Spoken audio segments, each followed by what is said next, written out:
the logic or the illogic, if you will, and the lack of leadership and the lack of creative direction. And this isn't just trash cast, buried dynamite.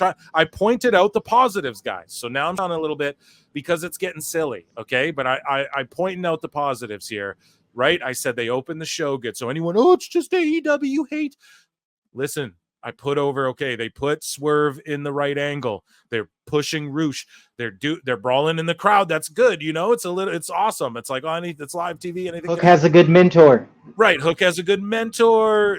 Shibata's not in a match with people stupid. You're right. So I'm putting over the good stuff, but at the same time, I'm going to show on the goofiness of stuff. Okay. You know, the AEW PR tweets this out ahead of Dynamite tonight. Orange Cassidy made some media stops around town. And I bookmarked myself and I quote tweeted it at Pro Wrestle Times on X, folks, if you don't already follow me. And I go, the guy whose gimmick is to not care about anything and to not say much about anything is the guy they choose to do the press all over for AEW. Dressed for the job, man. And I don't mean like how he's physically dressed. I mean, his whole thing is like, I don't care. You don't care. Whatever. Wherever. I don't have much to say. And then I just wrote, this is unironically a direct reflection of the audience too. Like the person you want out doing the media tours has to be the person who's like cutting promos and putting the show over and making you go, yeah, I need to get there. Not some skinny asshole going, nah, I don't care. Yeah, watch it if you want to. Putting his feet up on the desk. Like, is it comedy or is it wrestling, bro? Does he talk more if he wears darker denim? Bro, it's crazy. And why isn't Swerve doing media? That's what I mean. Like, where's your world? They didn't let Joe do any media either. It was like outside of that press conference after he won. Make this make sense. And so Tony Khan was on the local 5 News promoting AEW Dynamite and Rampage tonight for Des Moines, Iowa, that I was too dumb to read on the screen in front of my face. So here's Tony Khan. I want to play this for you, Tony Khan. And yeah, let's listen to what he had to say. Friendly event. Yes. So kids can come too if kids are interested in wrestling, because wrestling's very big here in Iowa. So we've got a big crowd of people that might like to come and watch. We would love to have families. It's a fun show. It's an exciting athletic show. It's like an action movie on TBS every week. And really, pro wrestling is very close to my heart. I grew up watching it as a kid. I was actually born in Illinois, not far away. And I moved to Jacksonville. My family owns the Jacksonville Jaguars football team. And I split my time between the NFL. He's like he always looks over at the camera too when he's talking to people, guys. Tony, look at the woman who's talking to you and have a human interaction with her, dude. Yeah, media training? Like, how is he not getting this? Bro, he keeps looking at the camera. Stop. We're having a conversation. What the fuck? Jesus God, Christ. He used to be so clean cut. What happened? I don't know, dude. He's Asperger's is in the chat. TK is Meltzer's real son. AEW. Yep. I'm not sure which world is crazier or harder hitting, but we have a lot of fun in both. You guys cover all of your sports bases, from wrestling to football, something for everybody, truly. And what are some of the key things to look forward to with tonight's event? Tonight, we have the international champion, Will. Look at his hands. Do you guys see this? There's things called like power stances and hand. Like, you guys can look this up all you want. You can call me a mark, whatever. But it's what Marty just said. It's media training. It's like, look like you give a. He looks like a kid giving like talking to the school counselor. It's just ridiculous, Tony. Like, put your hands together. It's so childlike. I don't mean to roast him as much as I do for things like that, right? Like, he's just a dude. I don't just roast people who walk down the street and look silly, but it's the fact that he loves being in front of the camera and he has no willingness to like improve. Get an acting coach or something. You're up 24/7 anyways. Call Charlie Sheen. He'll stay up with you and give you some pointers while you guys... Did you save that clip, the music I sent you to use for Tony? Oh, I did. And you know what? I need to download it still and add it to the soundboard. And I will do that. Don't worry. I keep forgetting to acknowledge me as well. So I'm failing, but Osprey. No, you just been busy, man. You don't know. I've been hella busy, dude. Thanks. Wrestler out. Yeah, Marty, you got to come do some Patreon content with me too, where like we watch Let me like know. other stuff that YouTube won't pull me down for. You know what I mean? And then Oh, let me know. yeah, and we'll react to that. You know what I mean? Wrestling related, of course. Yeah. Of England ever, and the highest flying wrestler certainly ever out of England, taking on Ray Phoenix, the former international champion, who's one of the most decorated champions ever and one of the highest flyers himself, a top lucha libre. Is Ray Phoenix one of the most I love Ray Phoenix, but he is not one of the most decorated champions ever. Dummy. You need a that's Cap sound that. Yeah, this yeah. No, the one of AJ. Cap. Yeah, No, that's Cap. No, that's a lie. I got it right here. Liar. Oh, it was the AJ one. Right here, Marty. Liar. Tell us what you know, you goddamn liar. A star out of Mexico. That's going to be a great match. We also have the TBS champion, Mercedes Moné, probably the biggest female free agent wrestler in the history of the business. Wow. She's here tonight. She's the TBS champion. Not hating on Mercedes, but she's only the biggest free agent ever because you gave her so much money. You gave her ungodly money. And she's defending the title on TBS tonight, right here in Des Moines, against Zeuxis, one of the top wrestlers from Mexico. It's going to be this awesome show. And we have the legendary Dustin Rhodes on the show tonight, fighting against Jack Perry, who is not somebody I'm super fond of because he attacked me leading into the NFL draft and caused me a lot of injuries. It ended with a happy ending, though, because I was. See, WWE talent are going on these Today shows and like almost smacking these reporters and almost getting in fights with them, protecting the business. Tony's on here. This girl's laughing in his face. You know what I mean? Well, he's talking like he sounds like the Mark. Yeah. Well, he talks like a Mark about getting attacked by Jack Perry, who, if you Google, is 3 feet tall. So what do we? Oh my God, Mark! To donate $100,000 to St. Jude and a great cause.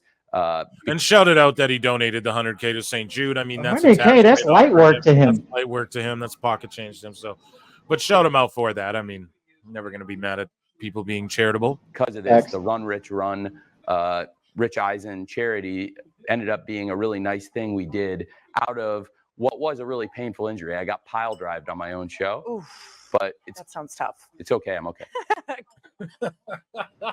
I'm okay. Don't worry. I'm a professional. Kayfabe. Oh man. Moving along, you know, Tony, just lack of self-awareness, right, guys? I'm pointing out the hands, the way he looks at the camera, right? I'm slowly taking you guys on this journey week by week, right? That's why you tune into PWT. Tony, he gets asked by TV Insider about Ricochet being a free agent, and Tony Khan recently declined to talk on his thoughts on Ricochet as a talent. And Tony Khan says, if it's okay, I'd rather not get into wrestlers that still work for someone else. Now, just that quote right there. Liar! He just like did a whole CM Punk tape thing. He works for another company.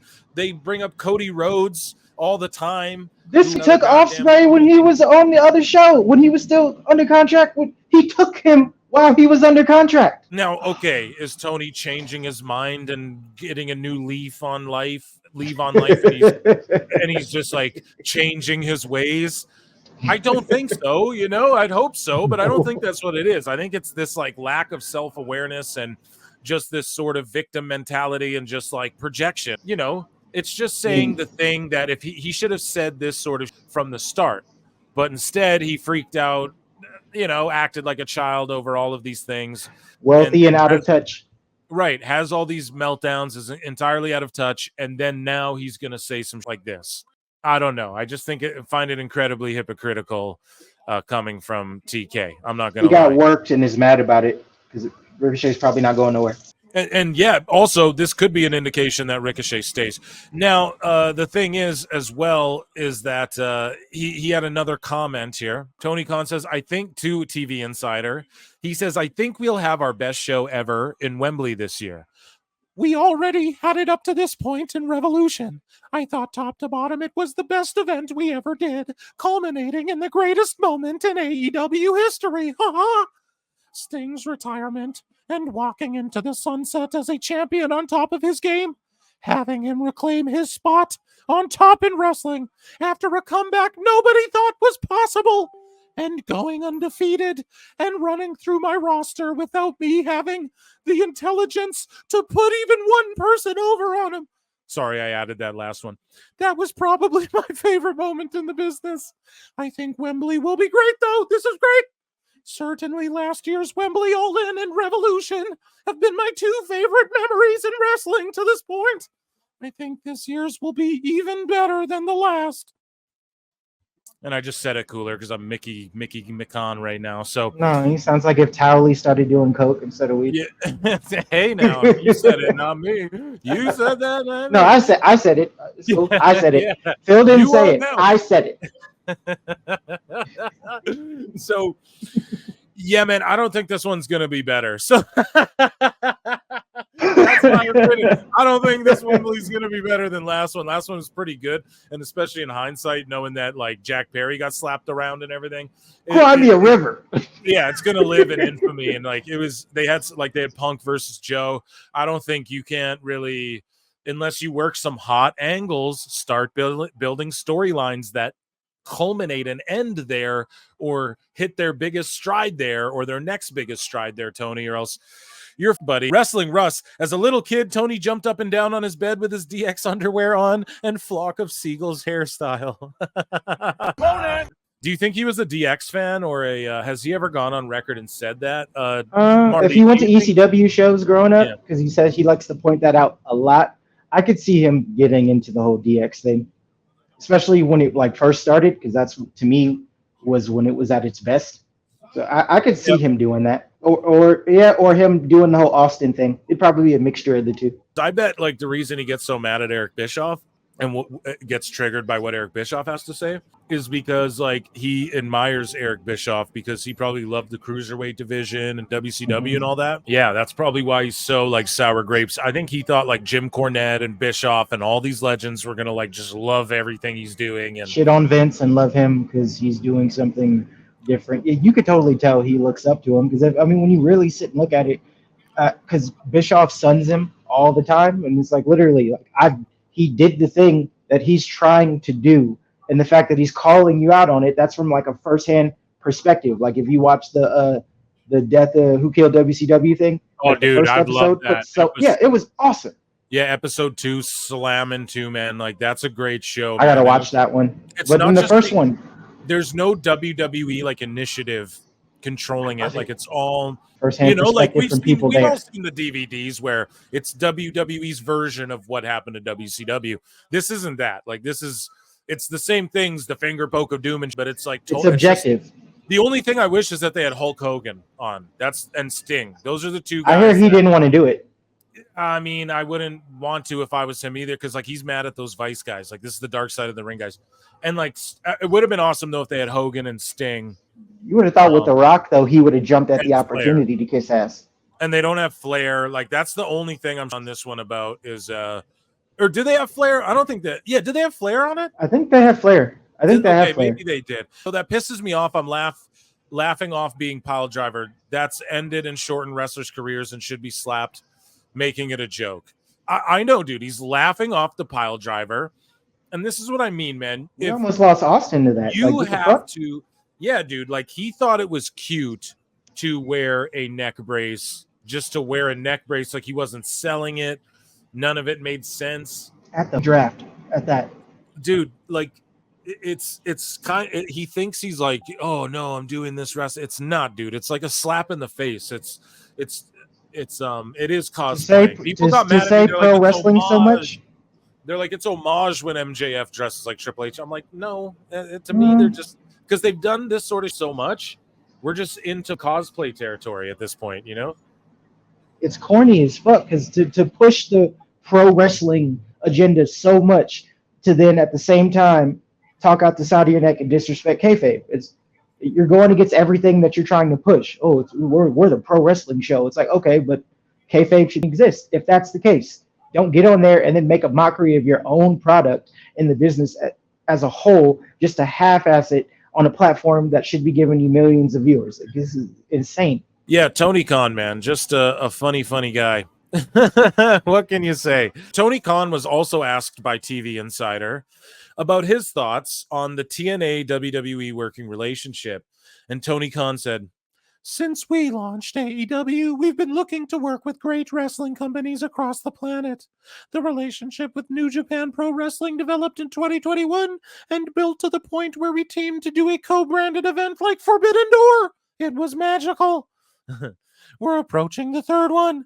It's a whole new level of great cooperation between wrestling promotions to see the stars of CMLL and Stardom, in addition to the great wrestlers of NJPW competing with AEW stars."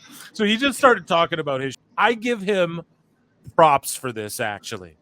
Okay, Because he doesn't want to talk about how they over TNA when they were working with him. Dude, it's just so funny how he made it about himself, won't answer the question. Also, Passive I do aggressive. appreciate that he ain't talking about WWE. You know, I'm like, okay, at least he took that question about WWE and went, well, we're already doing this. Like, we're already doing this crossover, because he made it about his goddamn company. And that's what he should be doing, is focusing on him. I do give him a round of applause for that. Here, we'll give Tony Khan one, okay? Because I'm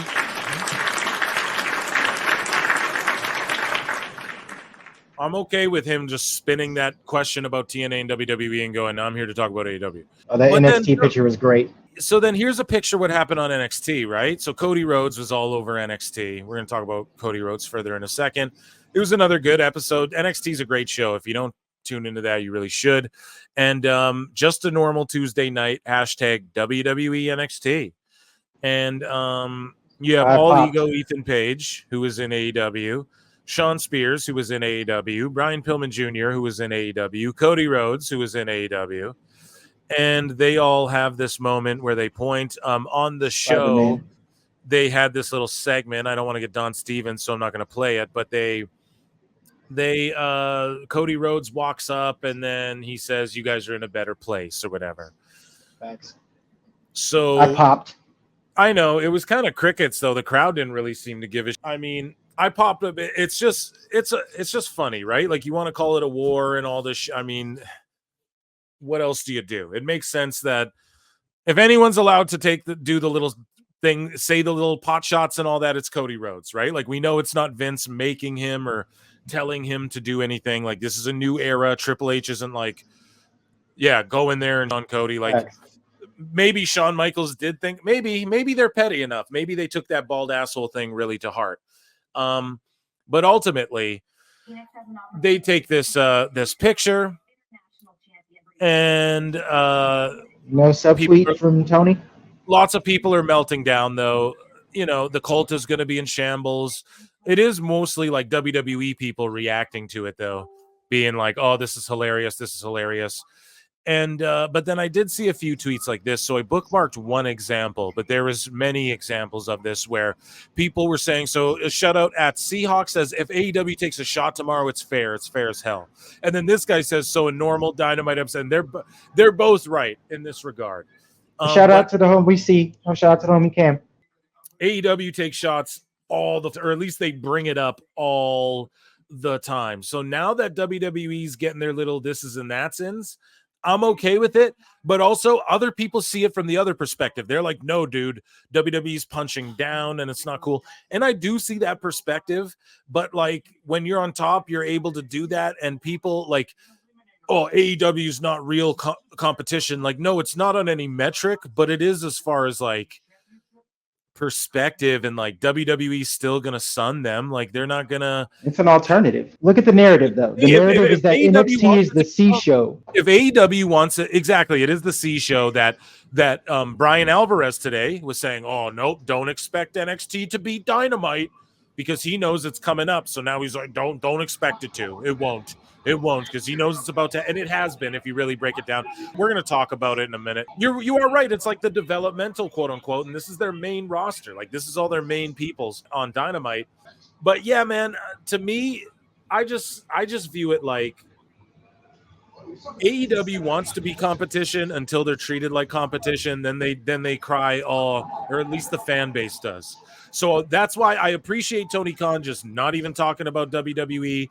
And then now it kind of is pie on WWE's face for bringing up AEW a little bit. And if nobody on this Dynamite brings up WWE, then that's sort of a W for them, at least like perception wise. But then a lot of their fickle fans will be like, why didn't you do something back or something? But that's because the whole, like, That's the everybody whole identity. on stage right now, everyone in the AEW roster would point at each other as ex-WWE guys. So that's why they don't It's half their do roster. something back.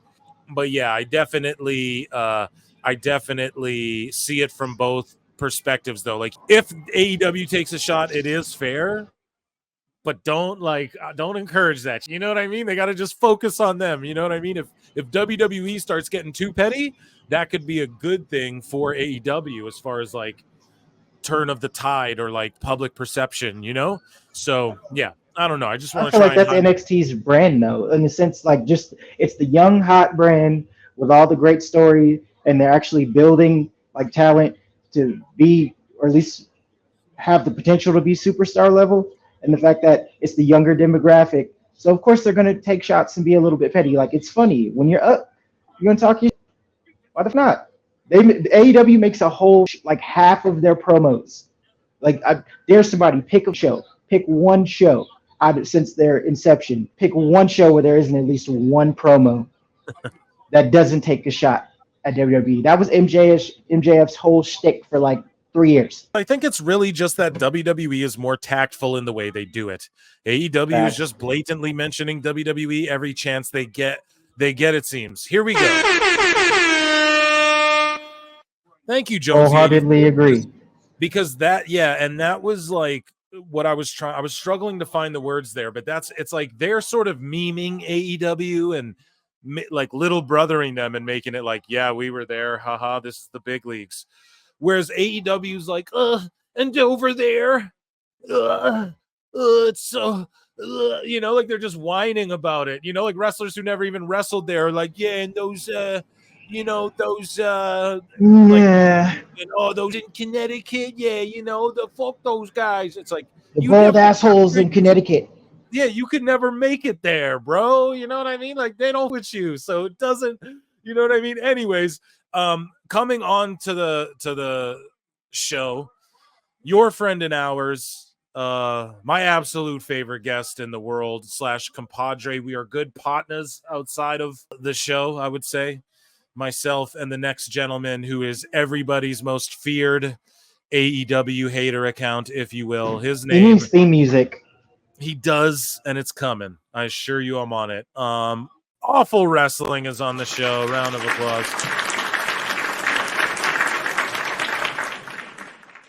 Awful. What's up, buddy?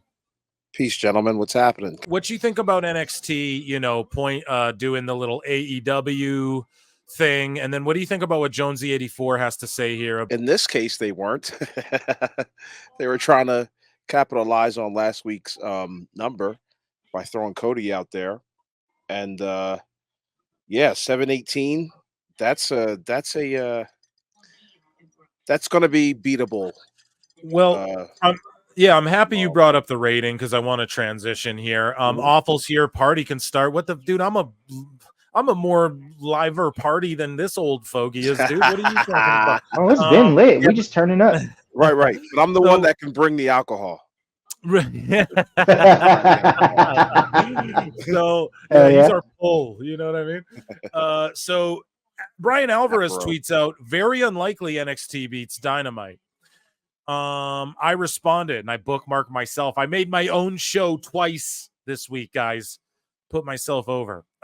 This is what I responded to this Brian Alvarez tweet right here, right? I responded to it with this one that I have bookmarked right here, and I said, TikTok, gonna happen soon.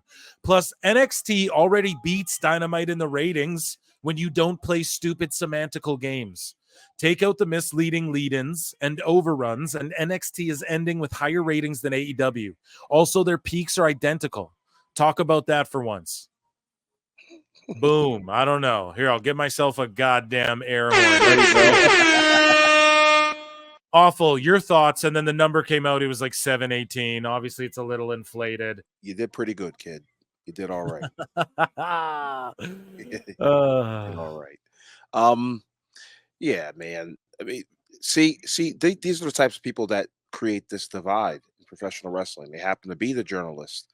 They happen to be the analyst and the people with a large following. And this is another example of that. Very unlikely NXT beats Dynamite. Like, who are you talking to? You know, except to sow further division within the ranks of AEW and WWE. So before this match gets underway, we were talking about crossovers and whatnot. And my last little bit on the competency and the crossovers and the NXT, TNA, all that stuff. WWE and Pro Wrestling Noah have some big announcement they're going to make with a mystery wrestler. I'm assuming Shinsuke, if I had to guess. So shout them out. Yeah, that's who I guessed. Yeah, so makes a lot of sense. I'm sure Muda or whoever will be involved again. So